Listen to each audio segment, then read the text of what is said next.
What This could girl. she? Right. This girl. Yeah. She done enough. That one. Ladies, when was the last time that you felt unqualified? Today?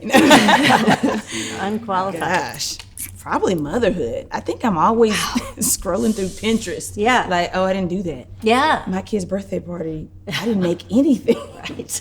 I just went to the water park. I turned on the hose. Yeah. Like, And it's good. No. I mean, you're right. You're right. He had Who fun. says? He had I fun. just got some cupcakes at the grocery store. Yeah. Peeling off the tab. But I don't want all the power. Like, how do you know how much sugar is too much sugar, or too much TV is too much TV? I mean, why do I have to be the one to decide that? I know. I don't know. Yeah, and his it's like future I is don't in feel. your hands. I know, no pressure, but no, I don't feel qualified. Yeah. I don't. Yeah. I really don't. Yeah. Motherhood feels like you're always wrong. Yeah. Yeah. It's Motherhood, always wrong. Life. think I because feel like you're wrong. I feel like in life As a sometimes wife, it just takes me literally 2 minutes on Instagram to feel Yeah. Less than. less than what's the mark, Yeah. right? Where's my ab? Suddenly I've made I don't this. have any. One ab. Ab. One ab. I had a pack. Not a six pack. one, Yeah. or like just one. one. I'll break off a single. If I want to have a single. One ab. Oh my gosh. I do feel like it's easy to find ways to realize where you fall short. Yes. That's so Yeah. easy. So Yeah. quickly. It's like soon as I turn on my phone, like you Yeah. said, social media, commercial. Yeah. I feel like Why it's don't I everywhere. think like that? Why not? That's she said know. that quote. That was great. good. Yeah. Yeah. That was good. And I then don't 6 even- weeks later, you read in the book, you're like, she stole it. Yeah. I was impressed. Dang it. I was trying to come up with a good quote. I could just read a book. Yeah.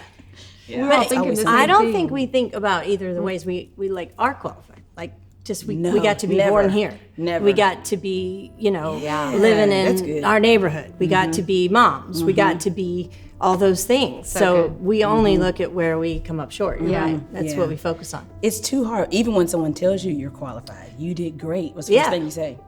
Oh, Well, I don't I think can so. remember that. Oh, this It whole could have thing? been better. Yeah. Yeah. This is what Justin says to me, Casey. People not thinking about you near as much as you think they're thinking about you. Is that how he says That's it? exactly how he said it. It's That's back to great. reality. It's Yeah. really true. I mean, No. I think we as women, I think we really do Yeah. let each other off the hook a lot more than we think. Right. You know, I think we're judged near as harsh as we judge ourselves. Hello, I am Jada Edwards, and these are my amazing friends, Casey Van Norman and Nicole Johnson, and we are thrilled to bring you into our girl time. We're going to be talking about Rahab. We all know what it's like to not feel like you are worth it, to feel underqualified, to feel unqualified. And we hope that you get a great insight, enjoy the journey with us as we learn about Rahab.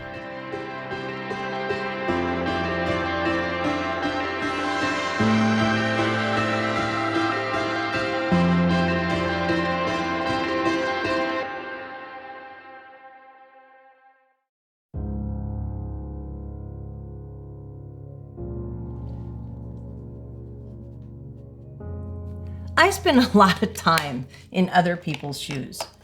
When I approach a character, I really like to get in their shoes as soon as possible because it helps me understand them at a deeper level when I can appreciate right where they're walking.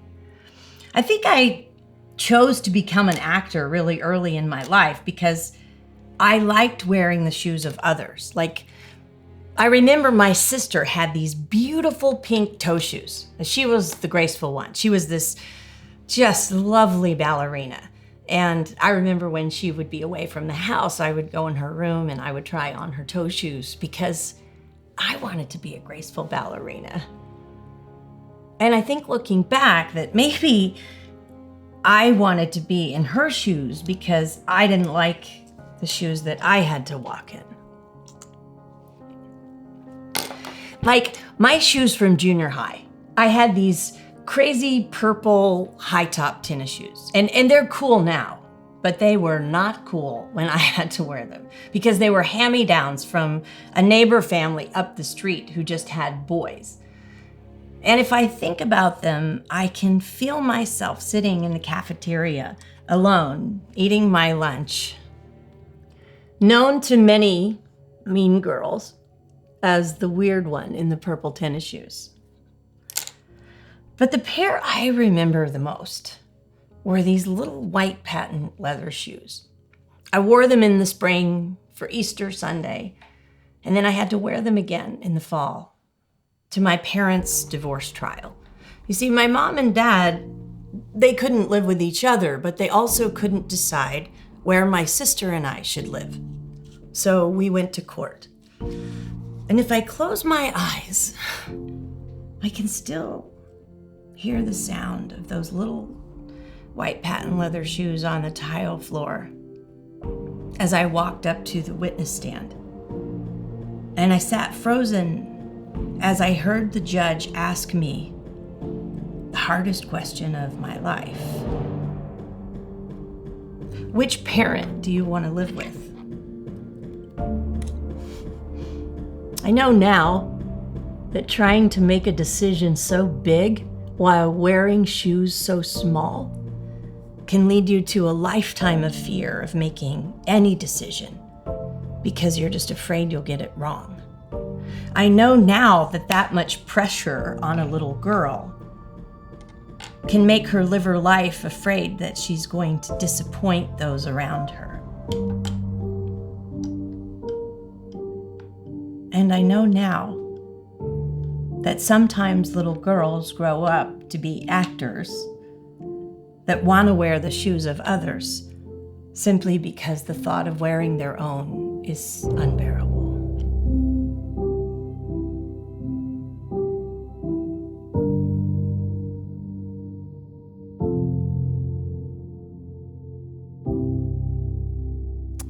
When I was a kid, my family, and most of my extended family, called me Junior. Now, I'm sure you can observe that I am a female, and the name Junior actually goes to the male child who's named after his father. Neither of those things are true about me, but that was my nickname. But that's because that was my dad's nickname.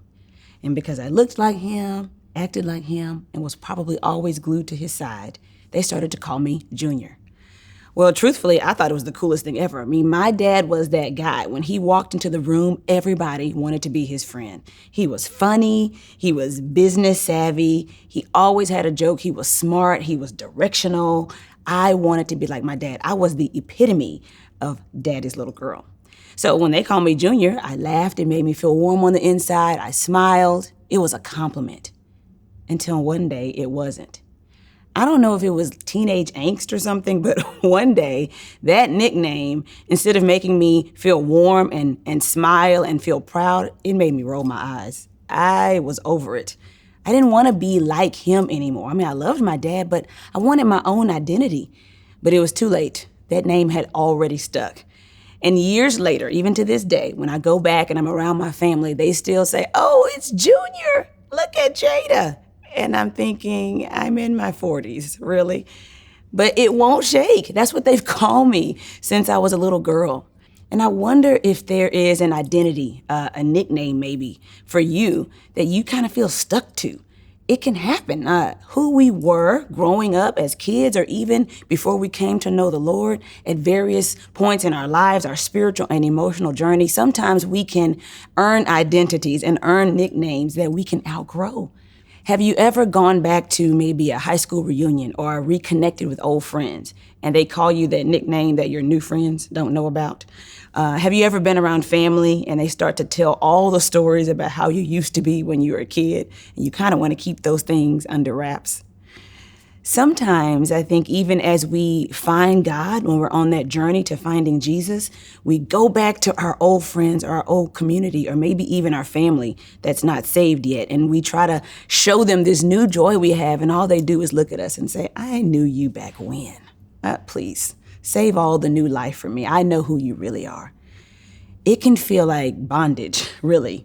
You can't shake this old reputation, this old identity. And I want to encourage you today that even if you feel stuck or defined by your old identity, your old reputation, there is hope for you. God can re-identify you. Well, speaking of identity issues, today we're going to be looking at Rahab. And this was a woman that even if you don't know a lot about the Bible, everybody knows Rahab was the prostitute. I mean, my gosh, she's probably like, "Can you know my whole story first?" It's just a thing that stuck with her. And she really didn't have a whole lot of say in that identity. She was a part of a culture, the land of Canaan, the Canaanites. This was a highly sexualized, highly pagan, anti-God culture. This sounds familiar. This is like all the cultures of the Bible that were not for God, were opposed to God. But the Canaanites took this sexuality thing to a whole nother level. They thought sex was a part of everything. They used sex and sexual activity and sexual symbols to determine weather, to guide their agriculture, to measure success, to give them strategic battle plans in war and peace. It was a strange kind of thing. I mean, they even had worship ceremonies that involved sexual acts. I am not making this stuff up. And so you can imagine that a girl growing up in this culture had a certain identity. There were things that were just normal for her. So it's really not that big of a stretch that Rahab would choose to be a prostitute. We're not going to whitewash this and say she was an innkeeper. Rahab was a prostitute. But it made sense in her cultural context. As a matter of fact, in the Canaanite culture, there were even certain prostitutes that were deemed as sacred, that certain priests and certain high-ranking religious officials would have sex with sacred prostitutes, asking for blessings from these strange gods. So it's not a stretch that Rahab would choose this identity. You may feel like that you grew up in a culture that really didn't give you a lot of choice. You just became a part of what your culture said was normal. And that happens for a lot of us. We can grow up with certain family values and ideals. We can grow up in certain parts of the country or certain parts of the world. We have religious frames of reference that really identify us before we even choose our own identity. And so a lot of times you can feel trapped. You can feel stuck by that. You may have felt like Rahab, you inherited some beliefs that were opposed to God. You may feel like your life was so dysfunctional, so moving away from God, that you don't have any hope to be re-identified by Him. And I want to tell you that there is hope.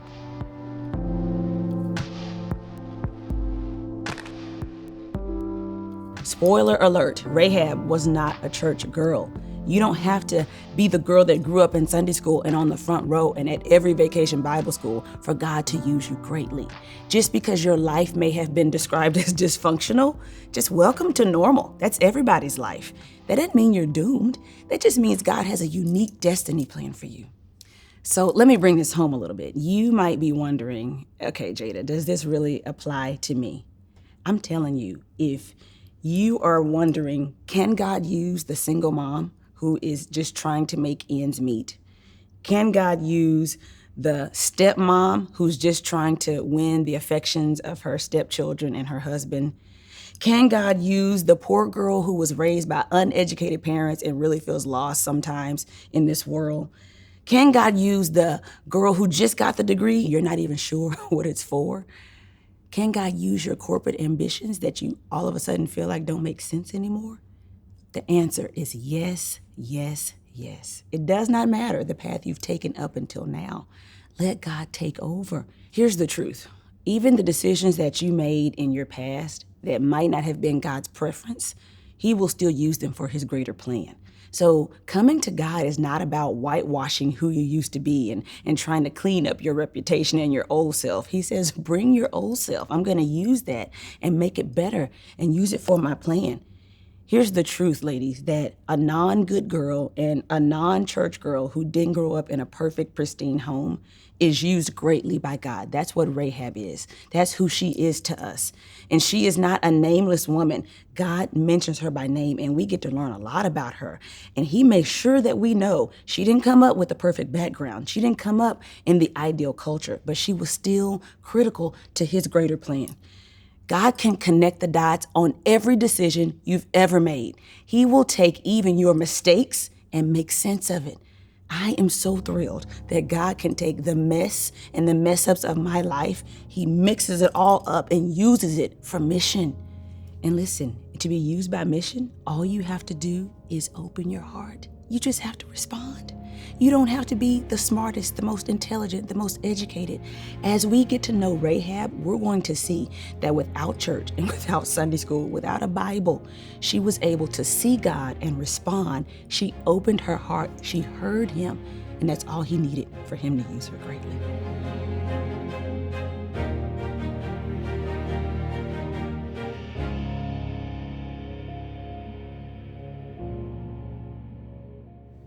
One of my favorite memories is the first time I met my soon-to-be in-laws. This memory has stuck so deep in my brain that it's come back to me over and over throughout the course of my life, almost 20 years now that I have been married to Justin. As a Texas born and raised girl, I was thrilled that I was marrying into a ranching family. My sweet in-laws have a ranch in East Texas, and the first time we came to visit, before I'd been there 2 minutes, my father-in-law came up to me and he said, "Hey girl, you want to go with me to check the cows?" Now, I didn't have a clue what checking the cows meant, but I knew that I was under some crazy Southern initiation, and I was not about to fail this test because I was going to marry this cowboy. So I said, "Well, yes, sir, I'll go with you to check the cows." And we jumped on his utility buggy and we darted out to the fence. Now, if you've got cows in Texas, that means you've got a lot of land, and somewhere on that land is a water source. So we were going to check the cows to see if they were getting to water. Now, when we pulled up to that gate, I noticed that in acres and acres of wide open pasture land, this beautiful green lush grass up to our knees, all of these cows, hundreds and hundreds of cows, were walking down this one thin, narrowly cut path, one behind the other, young and old, over and over and over again, walking this long path all the way around to the water. They had all of this wide open land to walk through. Not 50 feet from us was the water. And yet these cows had not merely laid the grass down in the trail, they had rutted deep into the soil, embedded into the dirt of the trail. Now it was just a bunch of mud and clay, and their hooves were getting stuck, but they continued to just walk this path. Now, right about the time I was going to ask my father-in-law why all these cows were walking the same way, going the long way around, he cut over to the right. He drove forward, and back until he cut a new path to the water. Then he turned to the left, drove over to each cow individually, slowly, one at a time, and began to put a little bit of pressure on them. About an hour later, one cow went down the new path, and then another cow went down the new path. And I'll never forget what my sweet father-in-law said in that sweet Southern cowboy voice. He leaned over to me and he said, "Sometimes you just need a little pressure to know there's another way." I thought this was so deeply profound, even though I'm pretty sure he didn't mean it at all like that. Pressure points are the catalyst for change. And pressure points move us into a new way. And I have found so much over my life that some of my greatest bondage is that I just don't know there's another way. If I just knew there was another way, a different way of doing things, well, things might look different. Maybe that's the way it is for us. Maybe there's some place in your life right now where you're saying, this is just the way it is. This is just my personality. It's just genetic. She'll never forgive me. He'll always be this way. And so I challenge us to look at the pressure points in our life that are moving us into this new path, this new way, because this is right where we meet Rahab. We meet Rahab right at the pressure point, when things can no longer stay the way that they have been. Can you imagine the way that Rahab had been walking for years of her life? This is another great visual image of the cows walking down the path. It's the same way that our mind and our brain work. Truly, the messages and the images that we receive that fire together, they wire together. And our brain can just continue to walk down this one trail until something, a catalyst, ruptures that path. Rahab was born into, as an infant, as a child, into a community and a group of people who didn't simply deny a creator God, but replaced him altogether with gods who worshiped sex, who made love a commodity, who oppressed and marginalized her as a woman. This was the course that she walked just because someone said it was this way. What paths are we continuing to take simply because someone has told us this is just the way it is? Somewhere along the way, we have created our own truth, our own version of the story, our own trail that we have cut, even if it's the long and hard way around. We can just continue to do it because the person in front of us is doing it. Where are the places in our life where we are shaping our own truth? Our truth is a product of the experiences and the environment we were brought up in. As a child, we are truly a sponge. Our brain is soaking in all of these messages, tones of voice, the way that people deal with conflict, the way that people deal with love or not. As we move from childhood into adolescence, we're really just deciding if all of these core beliefs are true or false based on the people who are around us. And then I'm pretty sure in our 20s, we're just test driving all of those beliefs.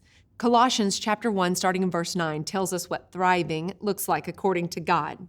He wants us to be filled with the knowledge of His will in spiritual wisdom and understanding, so that we can walk in a manner worthy of God, fully pleasing to Him, and bearing fruit in every good work and increasing in the knowledge of God, being strengthened with all power according to His glorious might, for our endurance and patience with joy, giving thanks to the Father who has, now listen to this word, qualified us to share in the inheritance of the saints in His light. He has, another word, delivered us from the domain of darkness, transferred us into the kingdom of His beloved Son, in whom we have redemption and the forgiveness of sins. When we meet Rahab, she has no clue that she is about to go down in history as one of the most faithful women in the biblical narrative. She knows only one thing. She needs deliverance, and she is desperate. Did you know that God wants to deliver you? He wants to deliver us from old ways, old habits, old patterns, all of these messages that have wired together over the course of our life that bring harm to ourselves and others. He doesn't simply want to remove us from a harmful place. He wants to heal us. And the only thing that faith requires is our desperation to finally be at a place where we say, God, this has got to change. This has got to be it. There has got to be another way. Let's take a note from Rahab's playbook. Let's be desperate enough to choose a new way.